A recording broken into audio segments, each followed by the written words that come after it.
Día viernes. Vamos a terminar esta primera parte y la próxima semana ya ingresaremos a hablar sobre las pólizas en su formato específico, en los diferentes ramos. He apuntado ya a los que están presentes. Por favor, los que se vayan incorporando me hacen notar que son solamente 4 personas. Y vamos a dar inicio a nuestra clase de hoy, para que como es viernes no los tenga hasta las 9:30. Habíamos hablado en la clase anterior sobre las características de la póliza de seguro y las partes de una póliza de seguro. Ahora vamos a continuar el tema hablando sobre qué son las coberturas básicas en una póliza de seguro. Bien, las coberturas básicas en una póliza de seguro son aquellas que describen los riesgos que la compañía está aceptando al suscribir la póliza. Me escuchan bien, ¿verdad? Porque el internet está un poco inestable, así que por favor, si sienten alguna falla, algo, me hacen notar. Hoy el internet ha estado bastante complicado. Doctorita, un Sí. favor. La Sí. cámara la pueden mover un poquito. Hay una luz que le llega y no se ve su rostro, se ve una luz, por lo menos yo veo así. Ok. La Pero cámara, ¿para un qué cachito, quieres muévala. modificar? Para verla, porque se escucha una voz y un... Perfecto. Voy a mover la cámara. ¿Ahora? O voy a apagar la luz mejor. Quizás es por eso. Ahora está mejor, doctora. ¿Ahora está mejor? Sí, sí. Correcto. Muy bien. Entonces, les decía que las coberturas básicas de una póliza de seguro son aquellas coberturas que describen el riesgo que la compañía está aceptando en el objeto que nosotros estamos asegurando. Estas coberturas básicas están descritas específicamente y son aquellas que cuando nosotros contratamos una póliza, específicamente señalan qué riesgo va a cubrir cada cobertura. Si queremos poner un ejemplo, vamos a poner un ejemplo simple, la de una póliza de automotor. Una póliza de automotor, en sus coberturas básicas, ¿qué nos cubre? Nos cubre daños propios hasta la suma asegurada, pérdida total por accidente, hasta la suma asegurada, normalmente es al 100%, pérdida total por robo y robo parcial. Esas sería una póliza básica de seguros de conductores. Y esas coberturas básicas que estoy describiendo son las que van a cubrir los riesgos señalados en dichas coberturas. Por ejemplo, la cobertura de daños propios en una póliza de automotor cubre todos los daños propios del vehículo ocasionados al vehículo en un accidente, en un hecho fortuito. Y, ¿perdón? Perdón, Silvia, Bautista está con su micrófono prendido. Por favor, apaguen sus micrófonos para que no tengamos esa interferencia. Entonces, les decía que la cobertura de daños propios cubre todos los daños del vehículo y los que ocasiona el vehículo a terceros. Asimismo, la cobertura de pérdida total por accidente cubre la pérdida total del vehículo en caso de un accidente en un hecho de tránsito o según la cobertura que estemos contratando. La cobertura de pérdida total por robo igual nos cubre al 100% o al 80%, como contratemos nuestra póliza, la pérdida total por robo de nuestro vehículo. Y así sucesivamente nosotros vamos incrementando qué coberturas queremos en nuestra póliza de acuerdo a la necesidad que tenemos de proteger nuestro patrimonio. En ese sentido, se van incrementando coberturas en el mismo ejemplo que estamos hablando de la póliza de automotor, como por ejemplo la de accidentes personales, la de responsabilidad civil que cubre daños a terceros, y a robo parcial, que equivale a cuando nos roban partes del vehículo y no es una pérdida total por robo, nos cubre en algunas ocasiones conmoción civil, y así nosotros vamos añadiendo lo que queremos en la póliza para asegurar nuestro patrimonio. Lógicamente, que a mayor cobertura, que a una cobertura más amplia, nuestra prima será calculada de acuerdo a los riesgos que la compañía está asumiendo. Por eso normalmente las compañías tienen diferentes programas, diferentes paquetes para ofrecer diferentes productos, para ofrecer a los clientes, al asegurado, de acuerdo a su requerimiento y a su posibilidad de pagar una prima.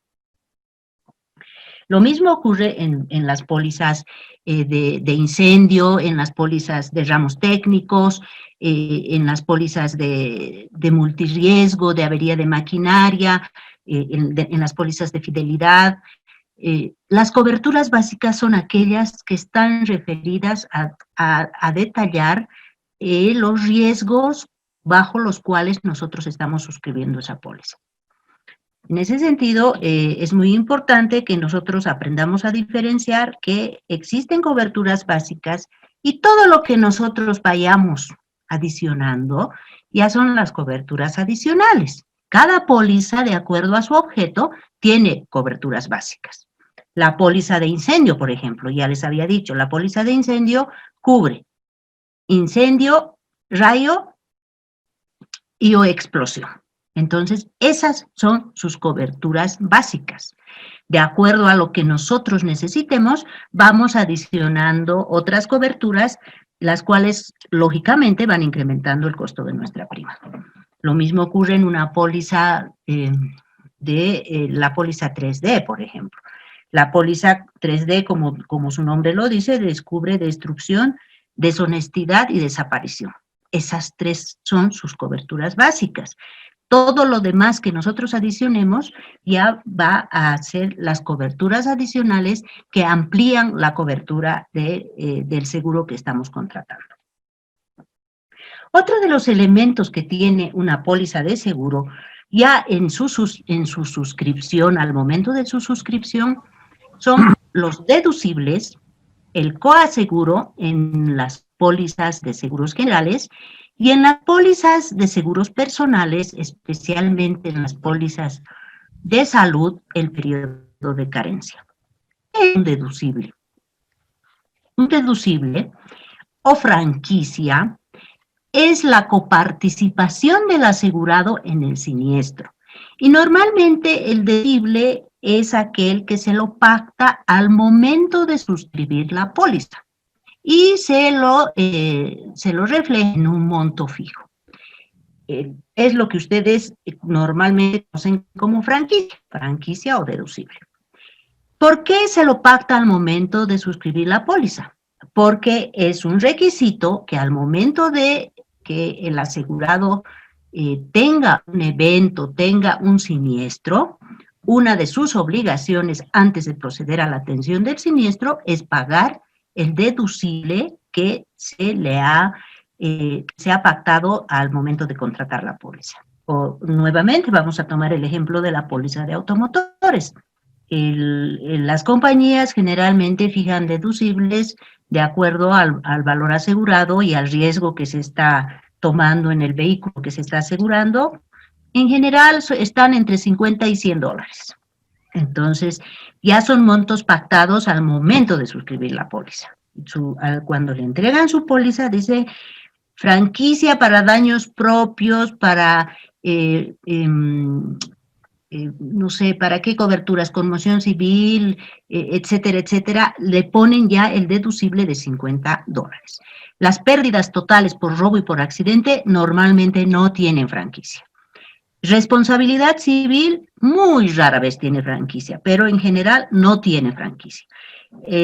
La cobertura que normalmente siempre tiene franquicia es la de daños propios. Entonces, ya se pacta, y cuando el evento ocurre, a tiempo de proceder a la atención del siniestro, el asegurado tiene que pagar su deducible o franquicia, y eso es su coparticipación en el siniestro. Muchas compañías, en un afán comercial, ofrecen productos como, por ejemplo, si no tiene usted siniestros el próximo año a su renovación, no le vamos a cobrar deducible, o le vamos a cobrar el deducible al 50%. Entonces, el deducible, no lo olviden, es la coparticipación del asegurado en el siniestro. Ahora está también el coaseguro, que es otra forma de deducible, pero el nombre con el que lo conocemos es el coaseguro. ¿Y qué es el coaseguro? El coaseguro es el monto en porcentaje sobre el total del siniestro que se pacta al momento de suscribir la póliza. Normalmente se aplica, por ejemplo, en la póliza de automotores se aplica el coaseguro a robo parcial. Robo parcial, a veces se lo aplica al 10%, al 20%, de acuerdo a la póliza que están contratando y al producto. ¿Y eso qué significa? Que si nosotros sufriéramos un robo parcial de cualquier parte de nuestro vehículo, el cerebro, el retrovisor, cualquiera de los accesorios de nuestro vehículo, ya está pactado que del total que cueste el siniestro, nosotros tenemos que correr con el porcentaje que hemos acordado al momento de suscribir la póliza. Si el siniestro, si la reposición de los repuestos que nos han robado nos va a costar $1,000, si hemos pactado al 10%, vamos a tener que nosotros pagar $100. Y así sucesivamente, si hemos pactado al 20%, vamos a tener que pagar $200. Entonces, en ese sentido, el coaseguro también es una participación del asegurado en el costo del siniestro, pero ya en un monto en porcentaje.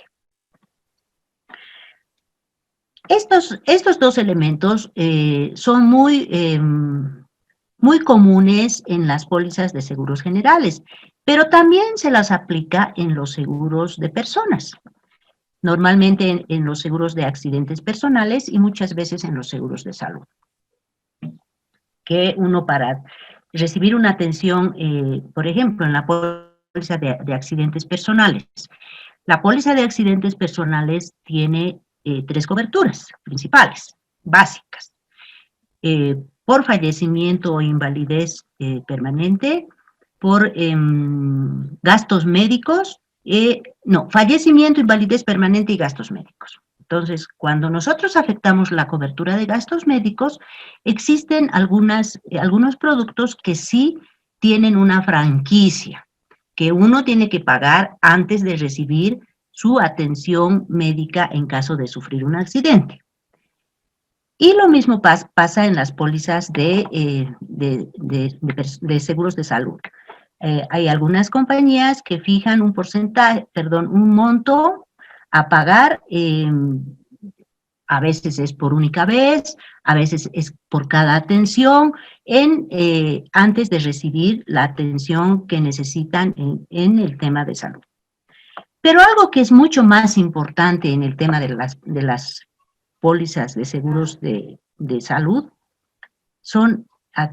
es lo que nosotros denominamos el periodo de carencia. ¿Qué es el periodo de carencia? ¿Alguien podría responderme, por favor? Doctora. Hace unos días uno de sus compañeros comentaba sobre el periodo de carencia. ¿Qué es el periodo de carencia? Doctora, el periodo de carencia es el periodo que tiene que pasar a partir del momento que uno contrata la póliza hasta el momento en que puede hacer valer su derecho en relación a la enfermedad. Digamos, esto pasa muchas veces en salud. Por ejemplo, con esto del COVID, uno contrata la póliza el 1 de octubre, pero se tiene un periodo de carencia de 14 días. Es decir, que dentro de estos 14 días, si uno se enferma puede hacer uso de la cobertura contra el COVID, sino pasado este periodo recién, ¿no? También pasa mucho con el tema de embarazos, por ejemplo, ¿no? Exacto. Efectivamente, el periodo de carencia es el tiempo durante el cual en cierto tipo de pólizas, especialmente en las pólizas de seguros de salud, el asegurado no puede utilizar, no puede hacer uso de ciertas coberturas que le otorga hasta que ha transcurrido el tiempo determinado en la póliza. En una póliza de salud, una cirugía. Una cirugía que lógicamente conlleva internación, anestesiólogo, el especialista, etcétera, etcétera, genera un costo importante para la póliza, de acuerdo a la cobertura que ha contratado y al límite que ha contratado. En ese sentido, la compañía se asegura que durante un cierto tiempo, que normalmente es de 6 meses, el asegurado no puede utilizar esa cobertura hasta que transcurra el periodo que nosotros denominamos periodo de carencia. Este periodo de carencia tiene dos objetos. El primero es evitar que el asegurado, ya conocedor de que tenga que hacer uso de determinada cobertura por un estado de salud, adquiera una póliza de seguro. Y eso va muy unido de la mano con el tema del principio de buena fe. Por ejemplo, para embarazo mínimo también es un periodo de carencia de 6 meses. Nadie podría contratar una póliza ya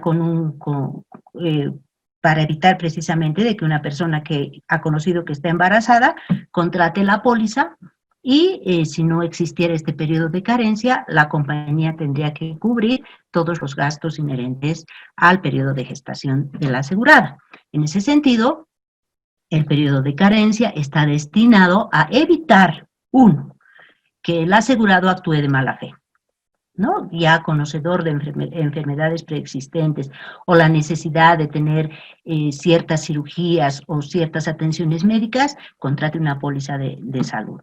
Ya la póliza se protege con ese periodo establecido normalmente de 6 meses para evitar ese tipo de actitudes en los asegurados. Y otro es para mitigar los gastos que ocasionan estas pólizas de salud y de una manera solamente el asegurado durante esos 6 meses tiene los beneficios básicos, medicina general, odontólogo, oftalmólogo, coberturas básicas que eximen a las cirugías importantes, embarazo y cierto tipo de procedimientos o análisis o estudios que no están contemplados dentro de las coberturas básicas.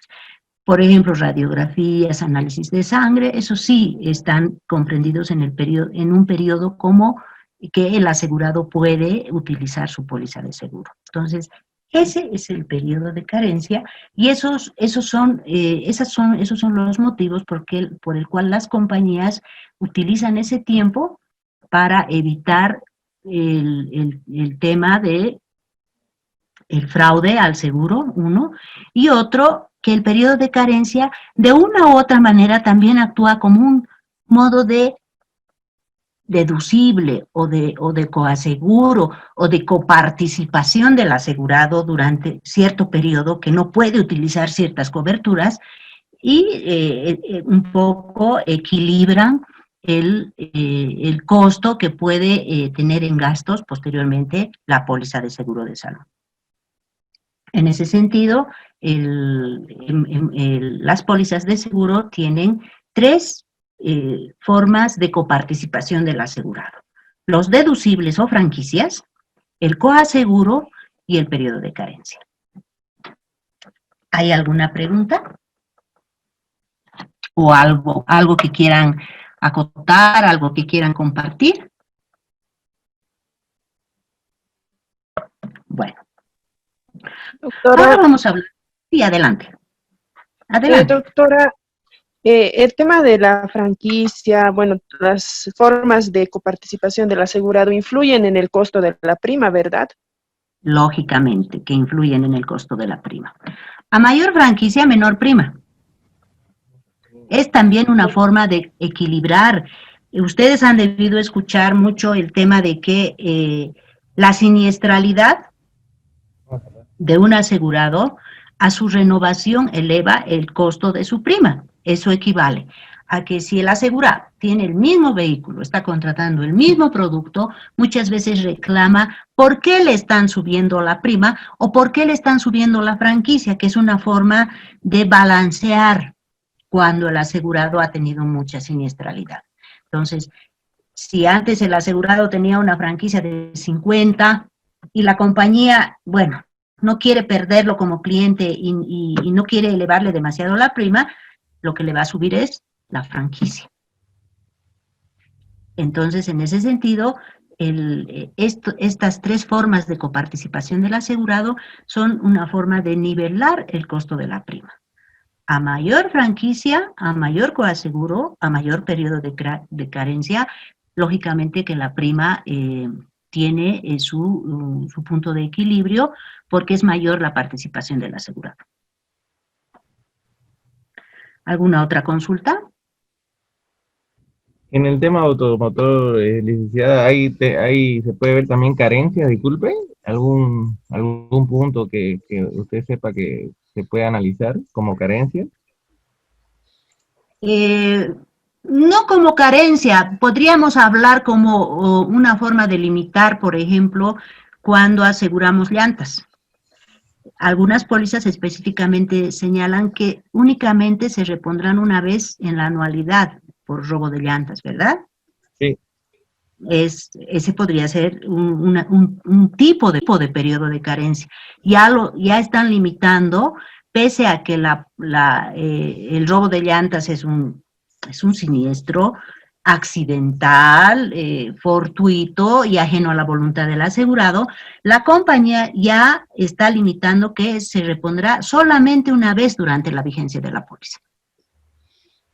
Perfecto. Entonces, sí podría considerarse como una forma de periodo de carencia, ¿no? Doctorita, una pregunta a este respecto, por favor. Claro que sí. Alguna vez me ha pasado con mis hijos que han reventado llantas contra la acera o por algún hueco, algo de eso. Y las compañías de seguros, varias compañías, Visa, Alianza, etcétera, han hecho una especie de descuento por el estado de uso de la llanta. O sea, no nos han devuelto exactamente el valor de la llanta. En algunos casos, de algunos vehículos, las llantas costaban mucho, algo así como $1,200, digamos. Hay unas llantas que son especiales.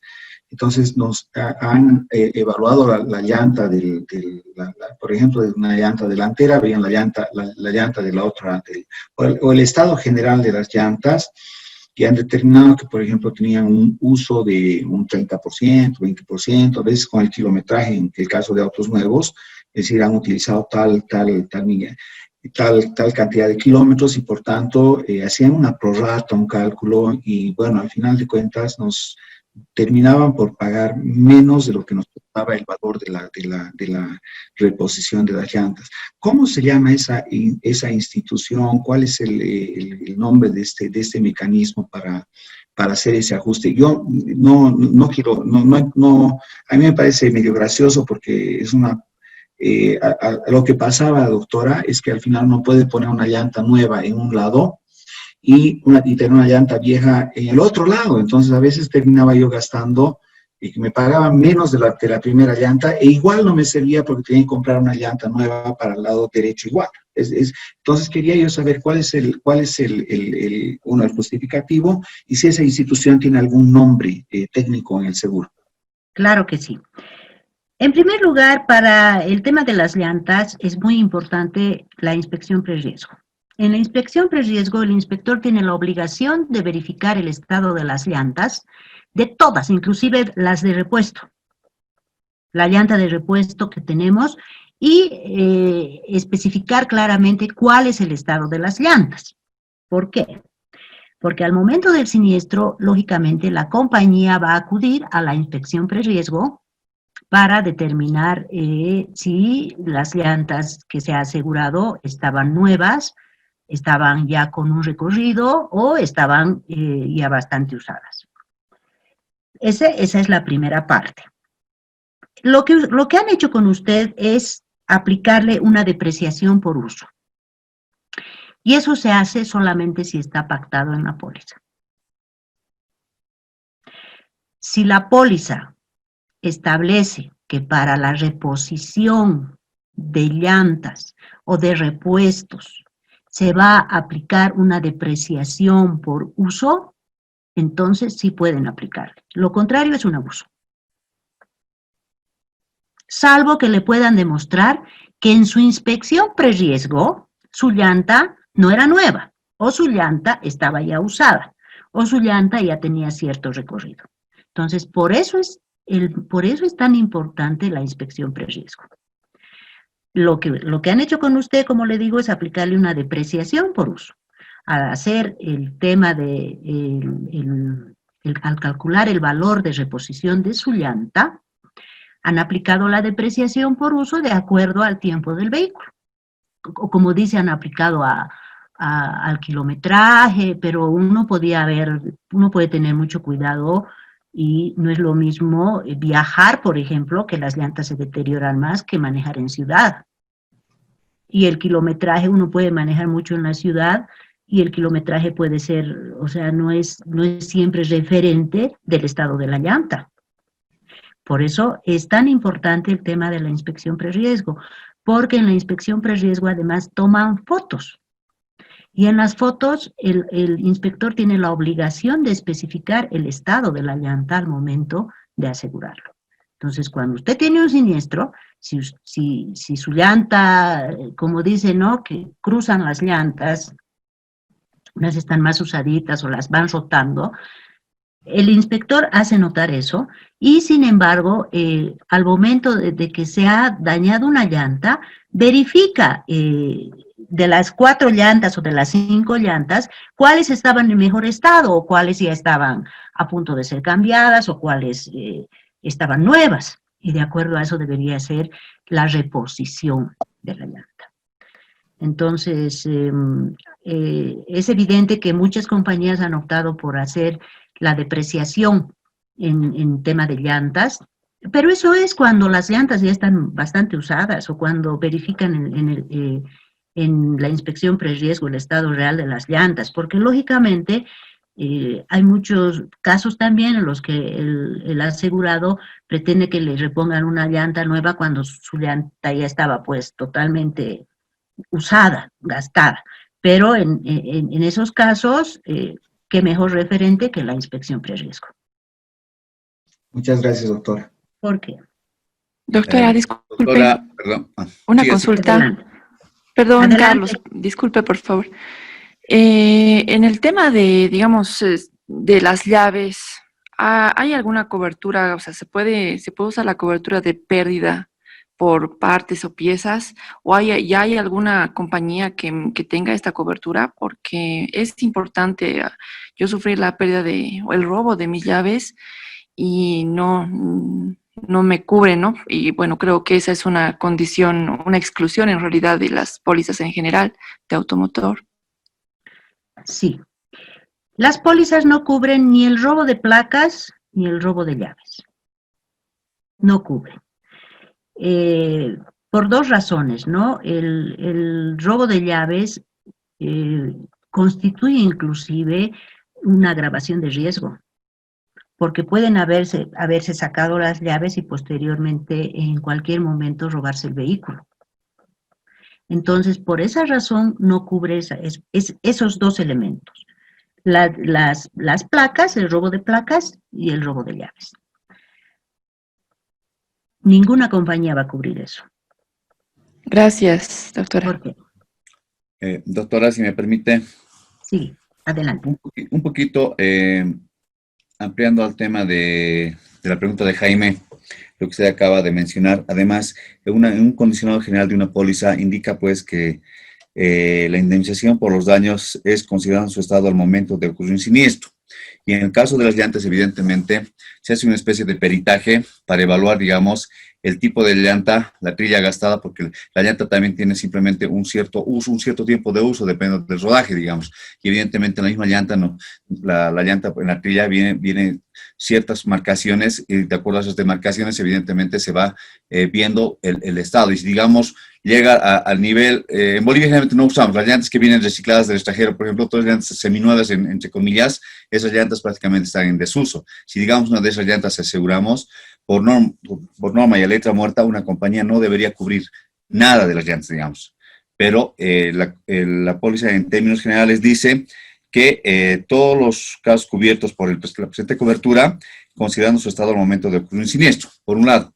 En el caso de Geraldine, un poquito ampliando también el tema, evidentemente no se cubre llaves por pérdida o por robo. Como usted lo acaba de decir, estimada doctora, el tema es el caso de la agravación de riesgo, pero asimismo la naturaleza del seguro cubre piezas y partes sujetas o fijas al vehículo. Eso básicamente sería la respuesta, estimo, desde mi punto de vista. A ver, es evidente, sí, sin embargo, no olvidemos también que aseguramos accesorios. Y cuando aseguramos accesorios, eso sí cubre el seguro. Es verdad que es por una prima adicional, pero nosotros podemos asegurar parlantes o cualquier accesorio que hayamos añadido al vehículo y sí, el seguro lo cubre. En el caso de las llantas, es evidente que el condicionado general establece que la reposición de repuestos se hará de acuerdo al uso y al estado de los mismos. Sin embargo, no olvidemos que lo que habíamos hablado ayer, las pólizas tienen condicionado particular y condicionado general. Y muchas pólizas en el condicionado particular mejoran esas condiciones, como por ejemplo la cláusula específica, la cláusula de reposición a nuevo de repuestos. Entonces, si uno tiene esa cláusula, evidentemente la compañía no puede someter a ninguna depreciación. Por eso es muy importante.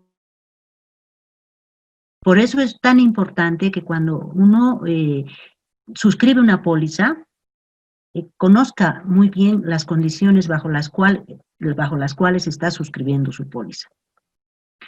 Y además que debe contener todos los términos que ha solicitado en su slip de cotización, porque lógicamente lo que uno quiere hacer es evitar y asegurar su patrimonio en caso de un eventual siniestro. El siniestro tiene que ser ajeno a nuestra voluntad, pero si ocurre, tiene el fin de nuestra póliza es cubrirnos de ese evento. Y lo máximo que podremos pagar será el deducible o el coaseguro, que es nuestra coparticipación, pero el fin de la póliza precisamente es cubrir las pérdidas económicas que pudiéramos sufrir a causa de un eventual siniestro que afecte nuestro patrimonio. Entonces, para ello es que contratamos esas coberturas. No es que nos dan las coberturas para que llene la póliza y digamos, uy, nos están dando tantas coberturas y al momento del siniestro resulta que no cumplen. O empiezan a buscar procedimientos como el de depreciar cuando tenemos la cláusula de reposición a nuevo, o el que le han hecho de la llanta, que yo he escuchado ya muchas veces, es una práctica nueva. En mi experiencia en el área de siniestros, esa práctica antes no se aplicaba. Se perdía una llanta y se la reponía. Se reventaba una llanta y se la reponía nueva. Y no le depreciaba. Pero para ello también le aplicaban un cierto coaseguro o un deducible, porque si revienta una llanta, es un daño propio. Y el asegurado está pagando su deducible. Está pagando su coparticipación en el siniestro. Entonces, ¿por qué si su llanta estaba razonablemente en un buen estado, por qué le van a aplicar depreciación? ¿Eso les parece en un término de equidad justo? Yo creo que no es equilibrado, pero es importante que al momento de suscribir su póliza, ustedes pueden solicitar, ¿y qué pasa si mi llanta, y qué pasa, me van a hacer depreciación? Pueden hacer ese tipo de preguntas, y la persona que está suscribiendo su póliza tiene la obligación de responderles o de mejorarles, o de pronto le va a decir, bueno, ¿sabe qué? Voy a consultar si le podemos dar una condición especial, pero para eso uno contrata una póliza, no para tener una póliza simplemente de adhesión, a la cual nosotros nos vamos a adherir a todas las condiciones y a cambio de ello vamos a pagar una prima. Y resulta que cuando llega el siniestro, las cosas no habían sido como nosotros estábamos pensando, porque ese no es el objeto de una póliza de seguro. Que me cubría y ahora tengo que pagar un porcentaje, o que me cubría y ahora me van a depreciar e igual tengo que pagar una parte de la póliza, del repuesto, o de la llanta, o de la reparación, porque la póliza había tenido esa condición. Eso sí, se lo tienen que explicar cuando usted está contratando una póliza. Uno de los derechos de los asegurados es conocer la póliza que está contratando, conocer todos los detalles. Y una de las obligaciones de la compañía, que es la contraparte, es la de informar y resolver todas las preguntas y cuestionamientos del asegurado al momento de contratar una póliza. Entonces, nadie se va a ofender porque usted exija, porque usted pregunte, porque usted solicite aclaraciones, o porque usted manifieste que no está de acuerdo con esa cláusula, que no es lo que quería, que no estaba contratando la póliza en ese sentido. Porque es evidente, si usted dice, no, yo quiero una cobertura que me cubra llantas, ya, le vamos a cubrir una vez al año, bueno, está bien.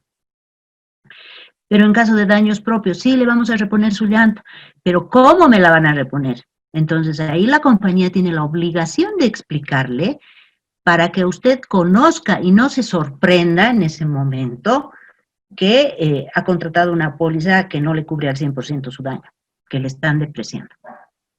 Porque quizás en ese momento usted podría haber tomado una decisión y pagar un poco más de prima, porque jamás la prima que va a pagar va a ser en la misma proporción que lo que le va a costar un siniestro. Si quizás podían aumentarle $100 en la prima, pero le iban a reponer al 100% su llanta, entonces usted salía ganando. Todo es cuestión de preguntar en el momento. O sea, uno sabe qué quiere asegurar. Si el auto es muy caro, o es muy delicado, o tiene accesorios que son muy caros, entonces tiene que enfocarse en que está adquiriendo una póliza de seguro para proteger su patrimonio. No vale la pena pagar una prima muy baja si el resultado no va a ser el que usted quiere. Y en eso la compañía no tiene la culpa. Usted ha pedido una póliza para cubrir su póliza, su bien, y le han dado de acuerdo a la prima que ha pagado. Pero si usted tiene necesidades especiales, lógicamente es preferible pagar un poquito más de prima, que nunca va a ser equivalente a lo que le puede costar un evento como el que ha comentado, $1,200 cada llanta. Entonces, si usted por un poco más de prima le decía, no, ¿sabe qué? Póngame que no me van a hacer depreciación, porque las pólizas se pactan. Las pólizas se pactan, no son letra muerta. Se arman a requerimiento del asegurado. Pero, lógicamente, por un poco más de prima, pero no, se arman a requerimiento del asegurado. Pero no es lo que, perdón que le interrumpa, disculpa. Ese es un convenio entre ambas partes, como un contrato, ¿no? Bueno, yo te doy esto, pero vos me das esto, o sea, eso es la idea, ¿no? Pero hay ciertas normas que no permiten ciertas cosas, digamos, ¿no? No se me viene a la cabeza que, digamos, tal vez, no sé, puedo pedir algo que humanamente o técnicamente inseguro no se puede hacer. ¿También se puede dar eso? No sé si me dejo entender. No, a ver, no se puede dar algo que es ilícito, ¿no ve? O algo que pueda involucrar al fraude. Por ejemplo, vamos a cubrir a una persona individual, vamos a cubrir, como antes se daban las pólizas, las coberturas de robo de llantas, sin límite, ¿verdad? Buen punto. ¿No? ¿Por qué? Porque ¿a qué lleva? A que cada vez el asegurado denuncia, me han robado mi llanta, me han robado mi llanta, me han robado mi llanta, ¿verdad? Entonces no se puede, para eso se pone un límite. ¿Por qué? Porque para evitar el fraude. Pero en la actualidad, muchas compañías se adecúan a las necesidades del cliente y técnicamente no es imposible que no le calculen depreciación. Yo he visto muchas pólizas que dicen las cláusulas o las condiciones especiales se modifican y dicen no se aplicará depreciación ni actualización, se pone cuando se utiliza el valor a reposición. Inclusive ahora he visto pólizas de automotores que tienen esas cláusulas, porque las pólizas de automotores, la compañía puede indemnizar, reponer o reparar. Son las tres opciones que tiene para responder ante un siniestro, ¿verdad? La indemnización, la reposición o la reparación. Ok. Para reparación existen ciertas normas. Ya técnicamente aquí está la respuesta que tú quieres. Técnicamente se establecía que cuándo se debía reponer un bien o cuándo era reparable un bien, cuando el costo de su reparación no excedía el 75% del valor, de la suma asegurada. Es decir, que si a mí, si he tenido un accidente, vamos a hablar de la póliza de automotores, que es lo más sencillo, lo más usual ahora. Si he tenido un accidente de mi vehículo que está asegurado en $15,000, y la reparación no excede el 75%. La reparación de mi automotor en el accidente nos va a costar $8,000, ¿ok? La compañía puede reparar. Nadie le puede obligar a declarar pérdida total, porque esa es técnicamente ya está establecido que se declara pérdida total cuando el costo de la reparación es el 75% o más. Pero ahora he visto pólizas que han bajado ese porcentaje. O sea, técnicamente ya están mejorando por el tema comercial, si quieres. He visto pólizas que dicen 65%. Entonces, técnicamente también se puede modificar si las compañías tienen esa opción de poder hacer esas modificaciones porque su reaseguro o sus políticas se lo permiten. Claro que se puede. Licenciada, hablando de ese tema, ¿cómo se llama esa parte donde entre ambas partes, entre la compañía y el cliente, dice ya es pérdida total del vehículo? Me ha tocado, pero no lo he visto en claridad, que el asegurado se queda con el vehículo siniestrado, que es el recupero de la compañía, ¿no? Al momento de la pérdida total. Entonces, ¿cómo lo maneja técnicamente la compañía a dejarle el vehículo siniestrado y darle una indemnización económicamente, digamos, la otra parte, digamos, del vehículo? Termino de hablar, dice. Pero, esa figura no se da, salvo que exista la imposibilidad de que la compañía... ¿cuándo se da esa figura de que el asegurado se queda con el bien siniestrado? Cuando se declara pérdida total constructiva. ¿Por qué? Porque por el tipo de vehículo que se puede reparar, que no ha alcanzado al 75%, no se puede declarar pérdida total, y por una u otra razón no podemos conseguir los repuestos, ¿ok? Para reparar. Entonces tenemos que darle una solución al asegurado. ¿Verdad? Tenemos que, no le podemos decir, señores, que no hay repuestos. Y como no es pérdida total, entonces usted tiene que esperar a que alguna vez haya repuestos. Eso no podemos hacer. La compañía tiene la obligación de responder por lo pactado en la póliza. Entonces, si no existieran repuestos ante la imposibilidad de conseguir, no sé, o de que el vehículo quede como el asegurado quiere, porque el asegurado también puede manifestar su desacuerdo y decir, no, es que mi carro no va a quedar como antes, es cualquier cosa, porque la controversia existe. En Me ha ese tocado, momento, la compañía decide declarar pérdida total constructiva por accidente. ¿Y qué hace? Le paga al asegurado o negocia con el asegurado pagarle lo que va a costar la reparación deduciendo el valor comercial de su vehículo y se queda con el vehículo. Y con lo que le va a pagar la compañía, el asegurado seguramente hará reparar su vehículo con piezas reconstruidas, ya será su problema, ¿no? Ya no es responsabilidad de la compañía. O lo venderá el vehículo siniestrado tal como está y se comprará otro, pero ya es un tema en el que la compañía ya no interviene. En ese momento es que ha llegado a una negociación ante la imposibilidad de poder proceder a la reparación y porque técnicamente no puede declarar pérdida total por accidente. Pues, eso es cuando uno declara pérdida total constructiva por accidente. Ese es el término que se utiliza. Muchas gracias, licenciado. Una consulta más, licenciada. Un vehículo siniestrado que ya se ha dado por pérdida total, ¿puede ser nuevamente asegurado? Por X motivo lo venden, lo reparan por otro lado y quieren asegurarlo nuevo porque la placa va a seguir siendo la misma, eso no va a variar, entonces tal vez otro dueño lo compra y quiere asegurarlo nuevamente su vehículo. ¿Pueden asegurar nuevamente el vehículo? Claro, pueden asegurarlo porque el vehículo ha sido reconstruido, ha sido reparado, simplemente habrá pues diferencia en el valor en la suma asegurada. Pueden.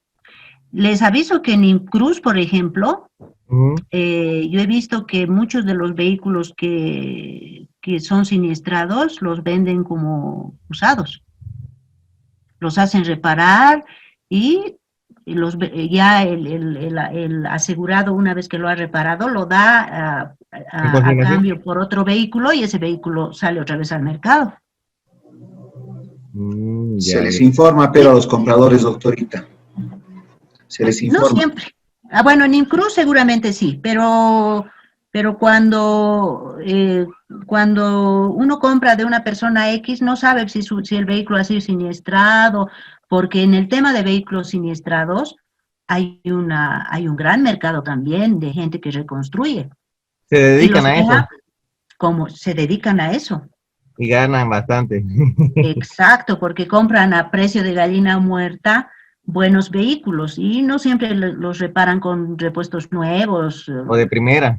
O de primera, ¿no? Pueden ser alternativos y el vehículo funciona. Así es. Gracias, licenciada, por aclarar mi duda. ¿Por qué? Doctora, una consulta respecto a la póliza de automotores. ¿Puede existir un condicionado particular o especial, una condición especial para que dentro de la póliza de automotores se aseguren otro tipo de artefactos que no sean directamente del auto? Por ejemplo, si alguien deja su laptop dentro y se la roban, ¿no? O cosas de alto valor, ¿no? ¿Es posible que vaya? No. No es posible. En la póliza de automotores, no. En la póliza de automotores, no. La póliza de automotores es asegurar el vehículo. Ese es el objeto del seguro. El vehículo y sus accesorios. Como dijo su compañero, los fijos o los adicionados, ¿no? Pero ya cuando uno deja su laptop y eso ya tendría que contratar un seguro adicional contra robo, por decir, o hurto. Tendría que tener una póliza de esa computadora, digamos, ¿no? Es más, cuando denuncian, por ejemplo, para aclarar la figura, cuando el asegurado viene y denuncia, me han roto los vidrios porque he dejado mi laptop y me han robado. ¿Qué cubre? la póliza de automotor? El vidrio. Los vidrios, nada más, lamentablemente. Es una pena, le dicen, no, qué macana, pero el objeto de la póliza es el vehículo. Ese es el bien asegurado, cubrir todos los daños ocasionados al vehículo o por el vehículo. Ese es el objeto de esa póliza. Gracias, doctora. ¿Por qué? Bueno, ¿hay alguna otra pregunta más? Bueno, entonces continuemos. En el tema de anexos, ayer ya habíamos mencionado que los anexos forman parte de la póliza. ¿Y qué son los anexos? Las compañías utilizan los anexos para realizar modificaciones a la póliza. ¿Cuándo se realiza un anexo? Cuando el asegurado quiere modificar el chasis de su vehículo porque ha habido un error, o la placa de su vehículo porque ha habido un error en la póliza, o cuando cuando le van a modificar el periodo de gracia de pago de primas, por decir. Entonces se hace un anexo. Todas las modificaciones a las que está sujeta una póliza de seguro tienen que estar reflejadas en anexos que van a formar parte de su póliza. Porque son modificaciones que se están realizando al contrato. Son como las adendas, ¿no? Yo he firmado un contrato de alquiler, pero ahora voy a hacer una adenda ampliando el plazo, modificando el alquiler, no sé, me va a dar la tienda más y va a entrar en el contrato principal. Entonces, todas esas modificaciones en las pólizas tienen el nombre de anexos y van incluidos y forman parte de la póliza. Ningún anexo que se emita a una póliza no puede formar parte de él. Y el anexo tiene que ser de conocimiento también del asegurado. La compañía no puede modificar la póliza a su criterio, de ninguna manera, por ningún motivo. Ah, no, ya no vamos a dar la cláusula de ausencia del control. Hazle un anexo a esa póliza. Ya no lo tiene esa cláusula. No puede. Eso está establecido, que la compañía no puede modificar las condiciones de la póliza ni pactadas unilateralmente. No las puede modificar. Entonces, todos los anexos, que son las modificaciones que se hacen a la póliza, tienen que ser entregados al asegurado también y forman parte de la póliza principal. Entonces, las condiciones particulares, las coberturas básicas, las condiciones particulares, las condiciones especiales, las cláusulas, el condicionado general, los anexos, el slip de cotización, ese es el tomo, es el libro que conforma nuestra póliza de seguro. Cuando una compañía solicita el historial del cliente, pide su carpeta y en su carpeta está en copia todas esas partes que acabo de mencionarles. ¿Por qué? Porque eso es un elemento en el cual una compañía se basa para analizar un reclamo, para dirimir una controversia, para analizar al asegurado cuando quiere hacer una renovación. Y, lógicamente, los mismos elementos tienen que estar en poder del asegurado, porque es obligación de la compañía entregar una copia al asegurado de todo lo que está suscribiendo. Y el asegurado tiene derecho de conocer todo lo pactado en la póliza suscrita. Bien. Ahora, el mercado asegurador en Bolivia, a través de la ley 1883, en su artículo 11, ha establecido cómo van a operar las compañías de seguros. Y ese artículo establece que las compañías deben operar con un objeto único. ¿Eso qué significa? Que las compañías si van a operar en seguros generales y fianzas, tienen que registrar su objeto único con esa actividad. Si van a operar en seguros personales o en seguros de salud o vida, tienen que registrar su objeto único con esa actividad. Ninguna compañía de seguros puede operar con seguros personales y seguros generales al mismo tiempo. Su actividad está normada y debe estar dividida porque su reglamentación y su normativa para ese tipo de actividades son diferentes. En ese sentido, el mercado que tenemos en Bolivia está limitado a las mismas compañías que han dividido sus actividades, como Alianza, que trabaja en vida, seguros y reaseguros, y también trabaja en seguros de salud y de vida. Nacional, seguros vida y salud, y también tiene Nacional, seguros patrimoniales y de fianzas. Seguros Provida, que solamente trabaja en seguros de salud, y seguros previsionales. La boliviana, que es una compañía de larga trayectoria en el mercado asegurador, todos sabemos que trabaja en seguros personales y también en seguros patrimoniales. Y así el mercado está dividido en las mismas compañías, pero que totalmente su objeto único está delimitado a través de la ley 1883. Como verán, acá tenemos las compañías que trabajan en seguros patrimoniales y son las mismas. Pero sí deben estar, su actividad debe estar dirigida específicamente al objeto de seguros patrimoniales y fianzas. En este momento tenemos 8 compañías de seguros en Bolivia y que conforman el mercado asegurador. Y Provida, que recientemente ha sido intervenida, ¿verdad? Bueno, habiendo terminado esta primera parte, ahora vamos a entrar en la clasificación de los seguros. Antes de terminar, ¿tienen alguna pregunta? Para ir avanzando. Ok, bueno. Entonces, a partir de esa clasificación con el objeto social de las aseguradoras, también vamos a clasificar la modalidad en seguros. Y empezamos hablando de los ramos de seguros de personas. Los ramos de seguros de personas son aquellos que protegen la existencia, la salud y la integridad de las personas. El objeto de los seguros de personas es proteger la existencia, la salud y la integridad de las personas. Seguros generales o patrimoniales son aquellos que protegen el patrimonio o los bienes de las personas.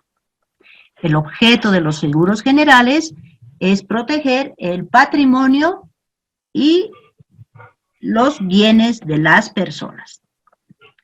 Los seguros de fianzas. Los seguros de fianzas que han incursionado en el mercado asegurador, haciéndole la competencia a las boletas de garantía que emitían los bancos. Y son aquellos mediante los cuales una tercera persona, denominada fiador, que en este caso es la aseguradora, se obliga al cumplimiento de una obligación adquirida por el afianzado, que en este caso es el asegurado o el tomador, ante el beneficiario o el deudor, es decir, la persona a la que la compañía le va a pagar la suma asegurada en la póliza ante un eventual incumplimiento del asegurado. Entonces, los seguros de fianzas forman parte de las compañías que operan en seguros generales y patrimoniales. Luego tenemos los seguros previsionales. Los seguros previsionales son aquellos referidos al seguro social obligatorio. Y normalmente son compañías que operan para pagar las rentas vitalicias, los seguros de invalidez, por muerte, por riesgo común o profesional. En los seguros Provida y la vitalicia, a través de licitaciones que lanzan las AFPs, son las encargadas de pagar estos seguros previsionales, no todas las compañías. Pero ese no va a ser el tema de nuestro módulo, porque los seguros previsionales están direccionados a los temas de pensiones. Y por último tenemos los seguros obligatorios. Los seguros obligatorios son aquellos establecidos por el Estado mediante disposiciones legales que son de carácter obligatorio. Para ello tenemos el SOAT, por ejemplo, o el reciente, el último seguro que la ley que se ha promulgado, que es el seguro obligatorio de accidentes para trabajadores de la construcción. Entonces, actualmente en Bolivia tenemos esos dos seguros que son obligatorios. ¿Tienen alguna consulta? Bueno. Ahora vamos ya a entrar en el desarrollo específico de cada ramo que nos ocupa en el módulo que estamos avanzando, que son seguros de personas y seguros generales. Nuestro primer tema de la noche, hemos dicho que los seguros de personas son aquellos que protegen la existencia, la salud y la integridad física de las personas. Entonces, si empezamos por la primera definición, protegen la existencia. Los seguros que protegen la existencia de las personas son aquellos seguros comercializados denominados seguros de vida. Tenemos diferentes tipos de seguros de vida, pero vamos a entrar ya en la definición y en la normativa de los seguros de vida. ¿Hay personas que trabajan en Univida? Ok. Sí, doctora. Bueno. ¿Sí? Muy Sí. bien. ¿Qué es un seguro de vida? ¿Alguien me puede responder? No necesito una definición ¿Técnica? teórica. ¿Qué es un seguro de vida? Es un seguro a largo plazo, pues, licenciada, para una persona de subsistencia humana, ¿no? En un tiempo futuro, digamos. No, futuro lo digo porque no se sabe cuándo, ¿no? Incierto. Es como una previsión contra un evento que va a llegar, pero no sabes cuándo, digamos, ¿no? Entonces, estás asegurando ese momento a largo o a corto plazo, puede ser, digamos, ¿no? Para beneficiar a tu familia, digamos, ¿no? Exacto. El seguro de vida, evidentemente, es el tipo de seguro que le garantiza a una persona que en caso de su propio fallecimiento se efectuará un resarcimiento económico a sus herederos o a sus beneficiarios. En ese caso, las compañías de seguros, al ofrecer la póliza de vida, vamos a hablar específicamente de la póliza de vida individual, considera una amplia rama de factores que determinan las primas que le cobrarán a la persona que se está asegurando, incluyendo su edad, el sexo, el historial médico, el uso de tabaco, el monto del capital asegurado, beneficios que desea adicionales y el tipo de póliza seleccionada. Este seguro puede estipularse sobre la vida propia, que en este caso, si es sobre la vida propia, uno es asegurado, o sobre de un tercero, que en ese caso uno vendría, el que toma la póliza sería tomador, toma la póliza para un tercero. En este último caso, si al contratar una póliza de vida, de seguro de vida, existe un tomador, obligatoriamente se debe contar con el consentimiento del asegurado por escrito. Nadie puede ir a una compañía y decir, quiero tomar un seguro de vida para fulanito, porque se le ocurrió no sé, por muchas razones. ¿Por qué el motivo? Porque se debe prever el dolo o fraude en el tema de pólizas de vida. Entonces, es obligatorio el consentimiento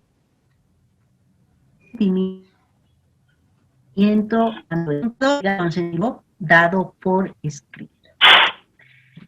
No se puede contratar seguro de vida, ¿sí? Doctora, perdón, una consultita. En este caso, el tomador que está contratando para un tercero, claro, con previo consentimiento, ¿podría también ser el beneficiario de ese seguro? Precisamente por ello, claro, podría ser. Existen los seguros grupales, los bancos. Los bancos son tomadores y toman para un tercero que somos nosotros sus prestatarios. Y va a ser el beneficiario. Pero para ello necesita contar con un interés legal y una autorización por escrito. Okay, gracias. Claro que sí. ¿Por qué? En ese sentido, también se debe considerar que no se puede contratar seguro con cobertura de muerte para menores de edad o incapacitados. La ley prevé ya esa prohibición por el mismo tema que les he comentado. Ahora bien, en un seguro de vida existen elementos técnicos que intervienen como ser la ley de probabilidades. La ley de probabilidades es aquella que establece el grado de que se produzca un acontecimiento cualquiera sometido al azar y dentro de un ámbito de muestra. Entonces, para hacer el cálculo de una prima en el seguro de vida, uno de los elementos técnicos que se utiliza es la ley de probabilidades. La probabilidad de muerte que puede ir en un rango de personas de 18 años a 25, de 25 a 40. Estoy dando supuestos. Esa es la ley de probabilidades. ¿Qué frecuencia de fallecimientos puede ocurrir en estos rangos de edades? Otro de los elementos técnicos que intervienen en una póliza de vida es la edad actuarial. La edad actuarial es la edad que la aseguradora le da a una persona para la aplicación de la prima y que puede no coincidir con la edad social normal que tenemos. La edad actuarial es la que figura en la tarifa y el cálculo se realiza teniendo en cuenta la edad del asegurado sin fracciones de meses, es decir, por años completos. Por ejemplo, si un asegurado tiene 34 años, 5 meses y 6 días, su edad actuarial es de 34 años. ¿Por qué? Ahí se aplica lo que les digo. No se calcula en fracciones de meses.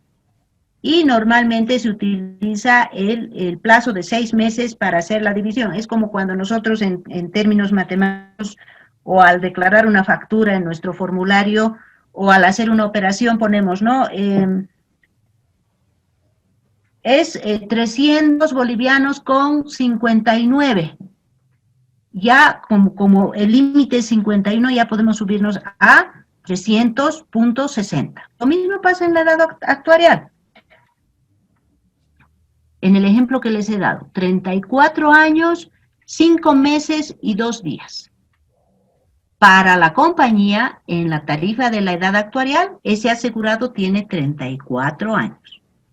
Pero si sucediera lo contrario, si el asegurado declara que tiene 34 años, 6 meses y 15 días, para la compañía, en su tarifa y en su rango actuarial, ese asegurado ya tiene 35 años. Y es muy importante este tema de la edad actuarial, porque existe un artículo específico en el Código de Comercio que habla de error en la edad del asegurado al suscribir una póliza. Y el error en la edad del asegurado es un tema muy importante en caso de producirse un eventual siniestro, es decir, que se cumpla el fallecimiento de la persona y al momento de pagar el capital, si existe error en la edad del asegurado, habrá un reajuste de pago en el capital del asegurado. Entonces, verán cuán importante es el tema de la edad actuarial al comprar una póliza de seguro o al suscribirla. Tiene que existir error. No tiene que haber una total claridad al declarar el asegurado cuál es su edad y de la persona que está suscribiendo la póliza al registrar esos datos. ¿Por qué? Porque posteriormente pueden incurrir en errores que van a afectar el pago del capital asegurado en caso de evidenciarse que existe un error en la edad del asegurado. Otro de los elementos técnicos que intervienen en el cálculo de las primas en una póliza de vida es la tabla de mortalidad. La tabla de mortalidad se obtiene a través de estadísticas y estudios actuariales que permiten contar con información acerca de la mortandad en Bolivia.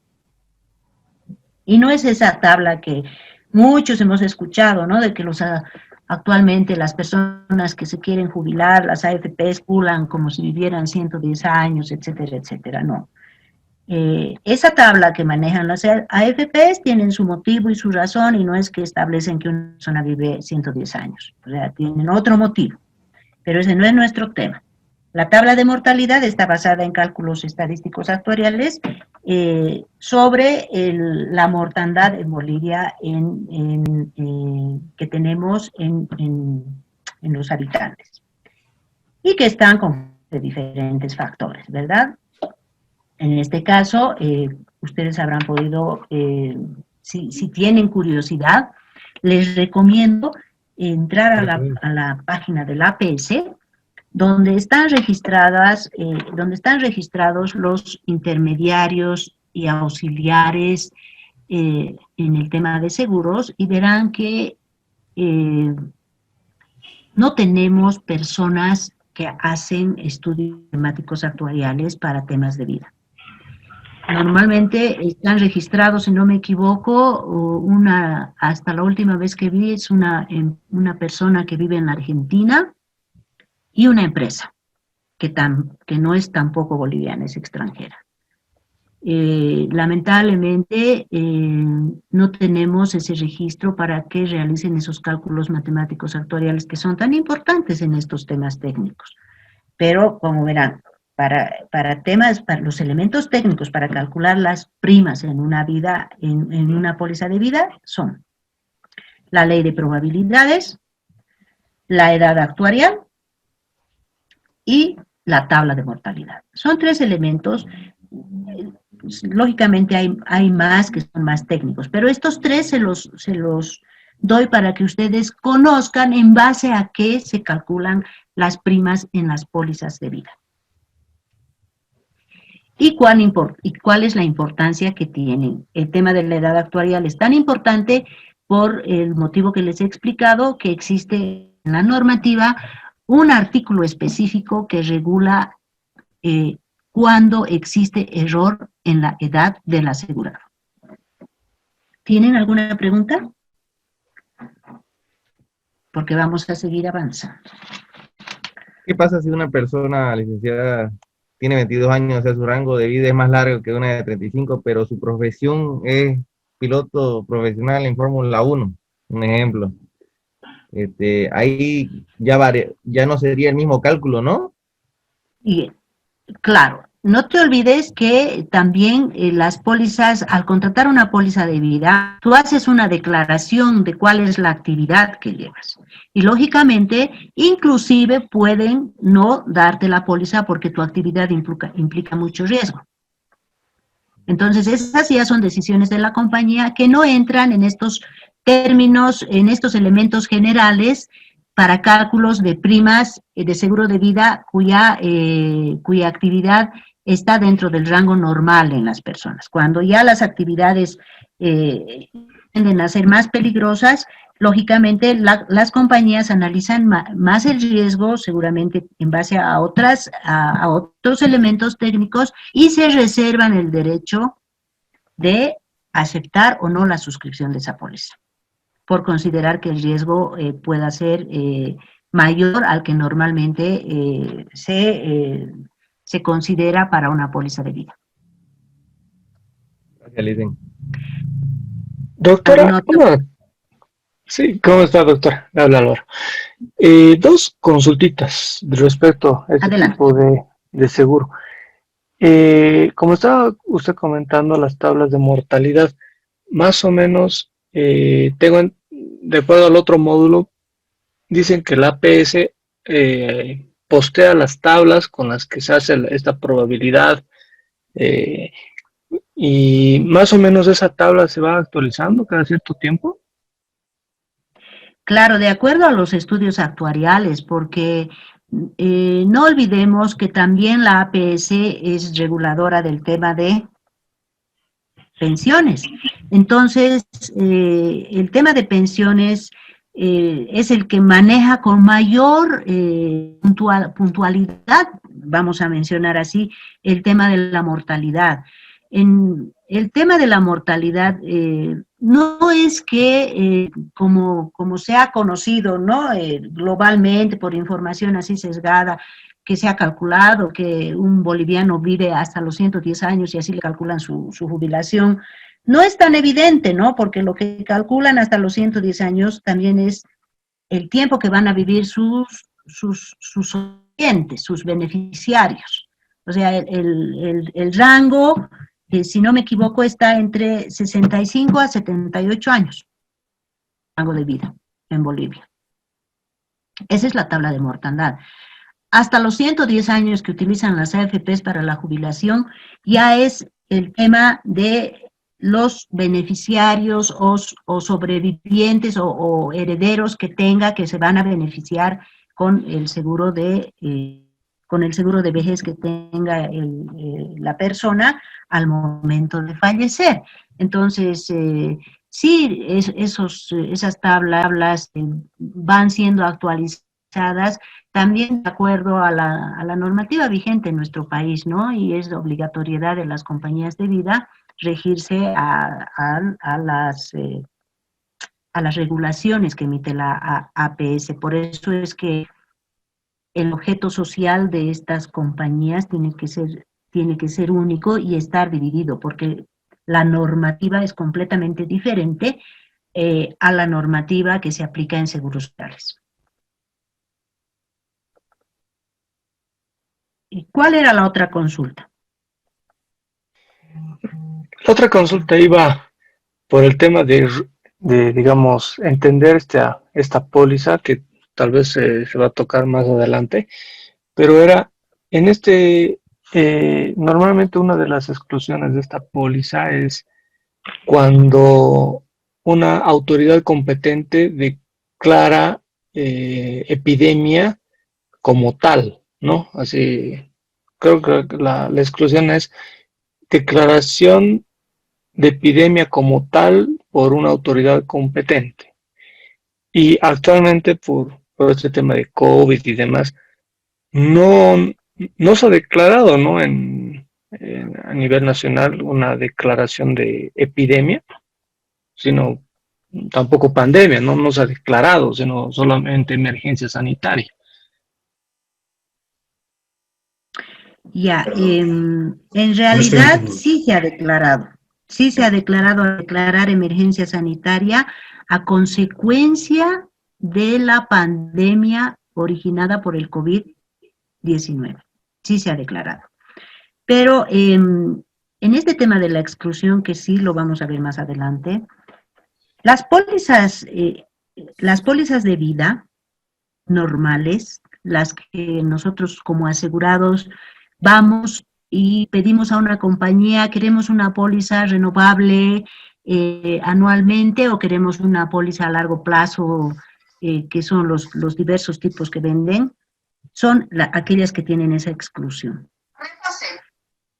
Pero las pólizas que son de desgravamen hipotecario, no tienen esa exclusión. Esas pólizas, ¿no?, que nosotros contratamos a través de los bancos y que cubren los créditos que respaldamos con esa póliza. Entonces, las pólizas no tienen esa exclusión. Pero las pólizas normales, estas que vamos y sí he visto que tienen esa exclusión porque no están reguladas por un formato único e individual. Y si se ha declarado la pandemia, el estado de emergencia, los decretos emitidos dicen que se declara el estado de emergencia y la cuarentena, todos los decretos que han emitido a consecuencia de la pandemia originada por el COVID-19. Entonces esa exclusión es válida. A partir del Decreto Supremo 4196 en adelante pueden encontrar los temas de la pandemia.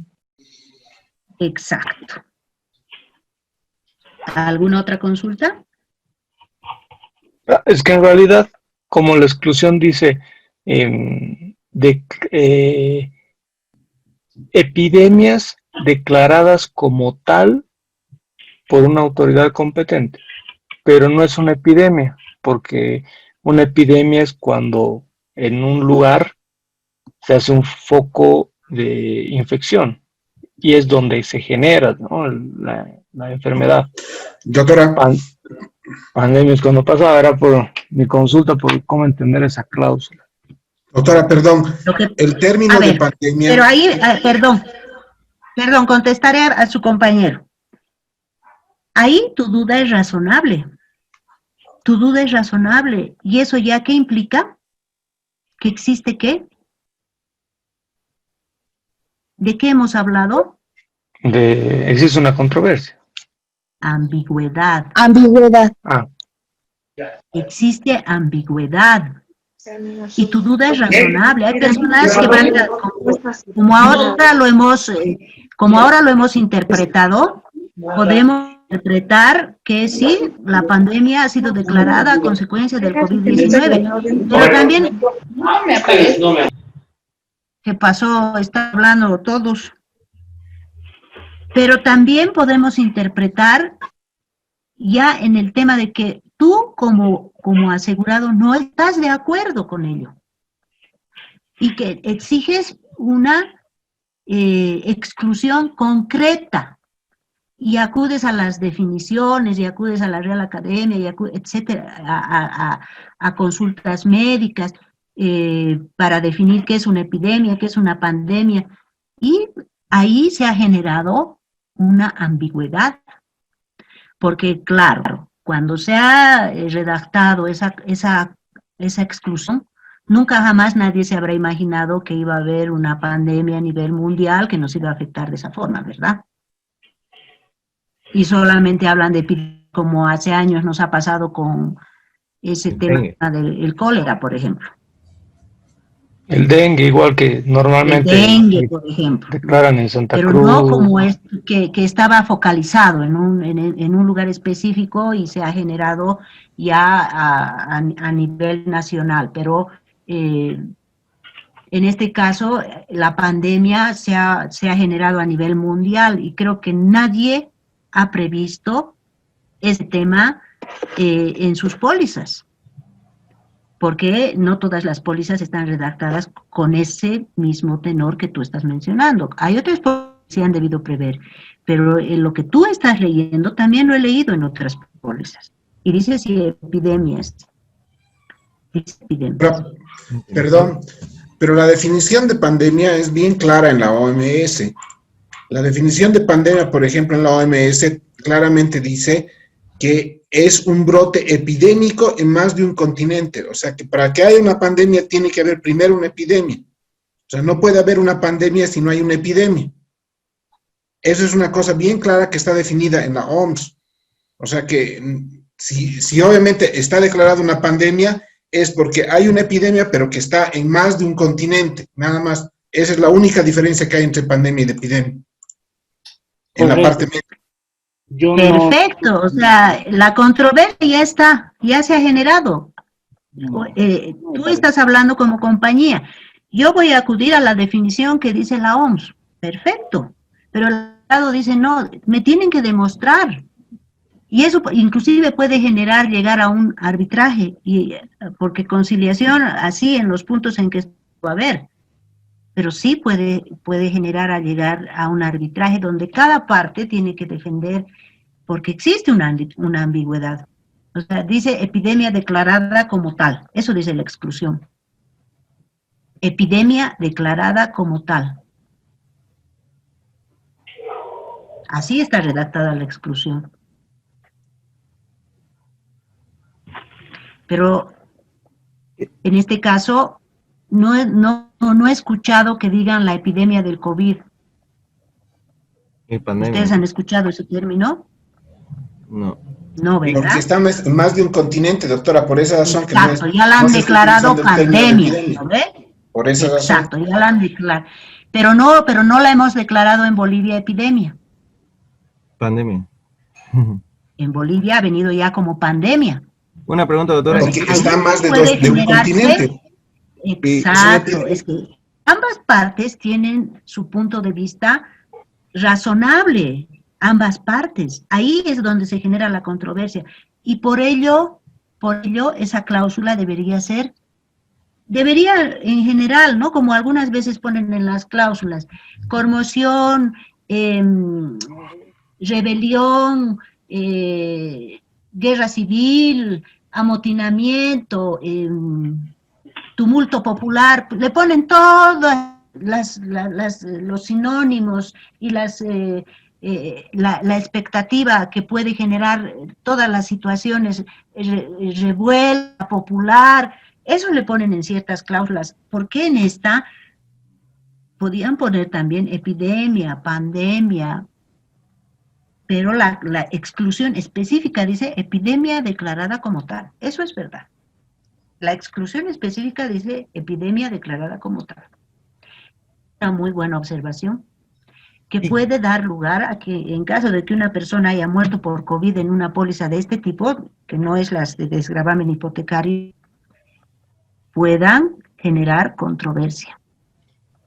¿Y qué pasaría, doctora, si una región Santa Cruz se le da, obviamente la autoridad competente, solamente en Santa Cruz se le da una epidemia, no sé, por dengue, pero la póliza de La Paz, el asegurado viene a Santa Cruz, se contagia y se va a La Paz otra vez y quiere activar su póliza, pero él se contagió en una epidemia, digamos, acá en Santa Cruz? Correcto, pero él puede demostrar, o sea, no es solamente decir, le rechazamos porque en La Paz no hay epidemia, no.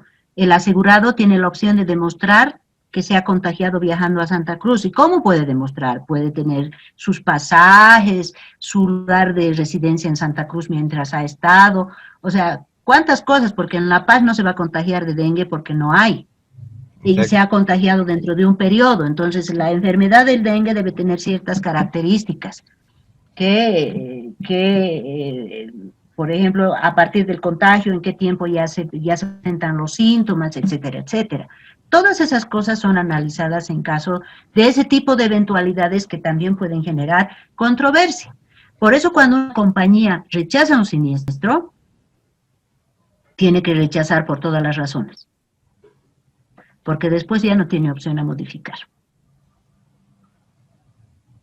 Entonces, no es cuestión solamente de, no, es que no es una epidemia. No. El rechazo tiene que estar tan bien analizado, porque después la compañía no tiene opción de adicionar otra causal.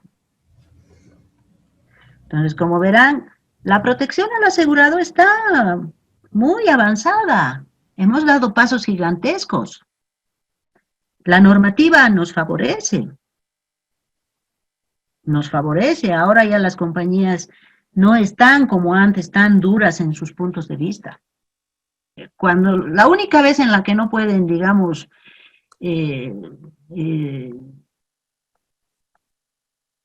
ser pasible que un asegurado pueda demostrar su controversia en caso de ambigüedad o de un mal rechazo o de vencimiento de plazos, es cuando hay dolo y la aseguradora lo demuestra. O cuando hay fraude y la aseguradora lo demuestra. A veces hasta eso tiene que demostrar la aseguradora. No es cuestión de decir, creo que me está engañando. No, También tiene que demostrar. Entonces, como verán, las cláusulas tienen que estar redactadas de tal forma que no exista ambigüedad, porque la ambigüedad favorece al asegurado. Pero lógicamente, estos temas los vamos a ir desglosando. Es importante, todas esas dudas las tenemos que comentar porque forman parte de la suscripción de una póliza. ¿Y quiénes tienen la obligación de hacer notar eso en sus compañías? El área comercial. El área comercial.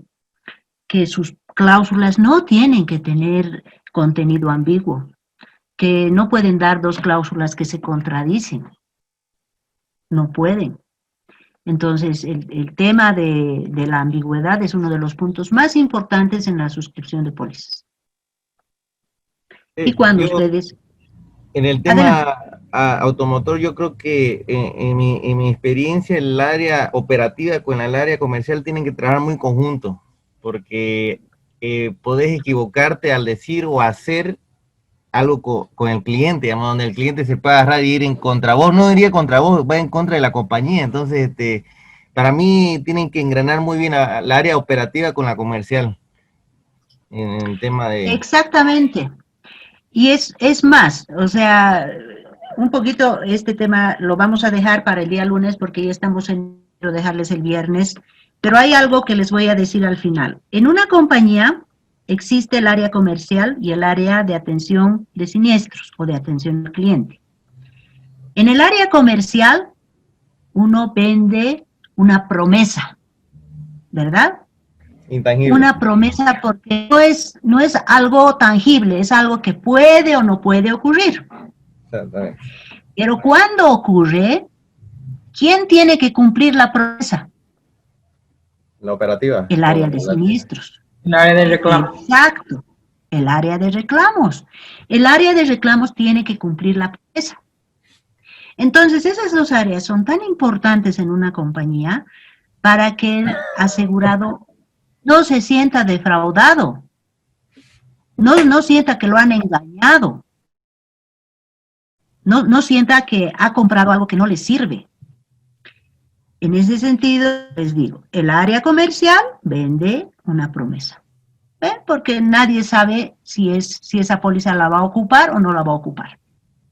Pero cuando la va a ocupar, el área de siniestros tiene que cumplir esa promesa. Entonces, esas dos áreas sí tienen que estar totalmente relacionadas para ir intercambiando información que permitan que la compañía subsane errores como este, por ejemplo. Si uno tiene alguien que viene y le dice, pero ¿por qué me están rechazando el siniestro? Aquí dice epidemia declarada como tal.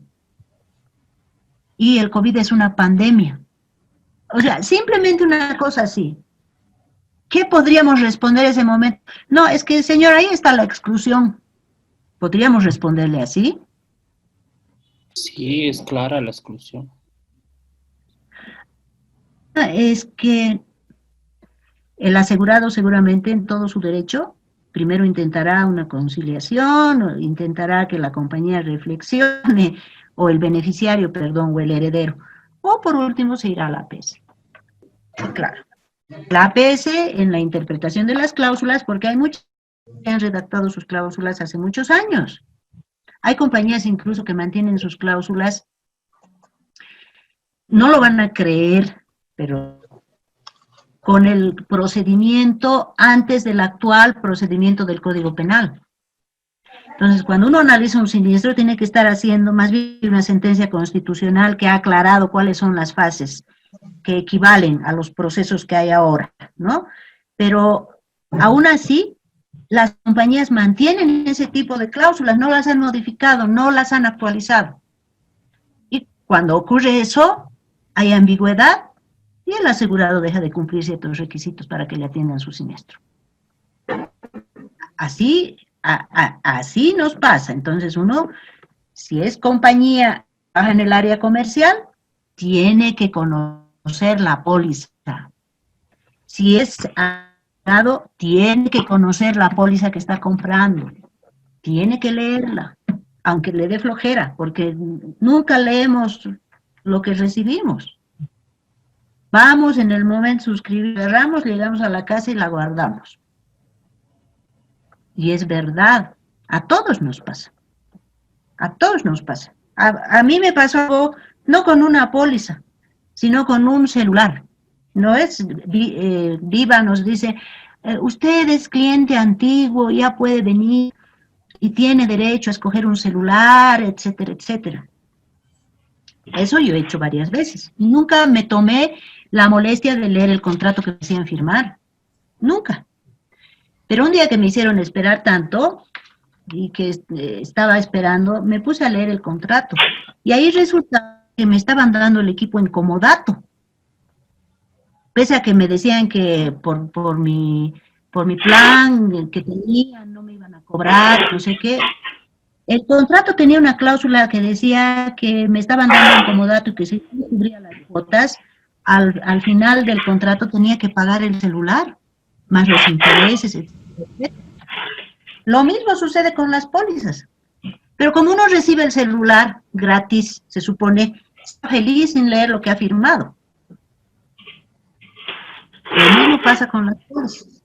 Uno compra y dice, ya, pues, ya está todo asegurado, mis herederos o mis beneficiarios van a estar seguros en caso de que a mí me pase algo. Pero llegado el momento, hay una serie de conflictos. Por ejemplo, en esto de vida, por experiencia, siempre es mejor poner beneficiarios. Siempre. En vida, en todas las pólizas de seguros de personas que tengan la cobertura de fallecimiento, siempre es mejor poner beneficiarios. Porque el beneficiario, la única condición que tiene que cumplir es presentar su carnet de identidad y le pagan. En cambio, cuando no hay beneficiarios, hay que presentar declaratoria de heredero, certificado de solterío, certificado de no descendencia, todo lo que se le ocurra a la compañía. Bueno, ¿hay alguna otra pregunta?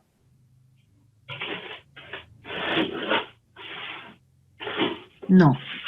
Los dejo libres, que tengan un buen fin de semana y nos vemos el día lunes, que vamos a continuar con el avance de este tema de las pólizas de vida. Y por favor, no se olviden de participar en sus foros. Ya, gracias, Licen. Gracias, doctora. Muy buen fin de semana. Igualmente, buenas noches. Gracias, doctora. Buenas noches. Buenas noches, doctora. Que le vaya bien. Buenas noches. Doctora, muchas gracias por Buenas todo. noches a todos. Gracias, doctora. Buenas noches. Gracias, hasta mañana, doctora. Hasta el día. Gracias. Buenas noches, doctora. Buenas noches, doctora. Hasta el lunes. Hasta el lunes. Doctora, buenas noches. Disculpe. Que descansen. Muchas gracias por su atención. Que tengan un buen fin de semana. Doctora, disculpe, yo quería preguntarle si es que me tomó en cuenta en la lista del miércoles. Entré después que estaba llamando lista. Sí, estás. Sí, ya. Estás, lo que quisiera saber es si está Carlos Ruiz y Eliseo Tapia. Gracias, doctora. Buenas noches, doctora. Gracias, que descansen, hasta luego. He revisado, doctora, esa resolución que nos ha pasado del Ministerio de Economía y Finanzas, y me ha servido porque a partir de la página, de toda la controversia, ¿no?, que están impugnando el reglamento. Sí, ha durado eso casi un año. Sí, y ahí he visto un desarrollo sobre el principio de verdad material. Muy súper interesante. Sí. Me he copiado para un caso que estoy haciendo en otro tema. Sí, le cuento que los recursos jerárquicos emitidos por el Ministerio de Economía, hay unos muy buenos. Ahí uno encuentra, pues, doctrina que a veces no puede encontrarla en el Tribunal Constitucional porque sus páginas siempre fallan y demás. encuentra doctrina que nos sirve en este tipo de eventos, además, ¿no? Sí, súper Pero me interesante. Muchas gracias, de verdad, doctora. No, no tiene por qué, no tiene por qué. Estoy para servirle cualquier cosa, con mucho gusto. Igualmente, doctora. Que pases Que un buen fin de semana. descanse. Hasta Gracias, luego. igualmente. Hasta luego.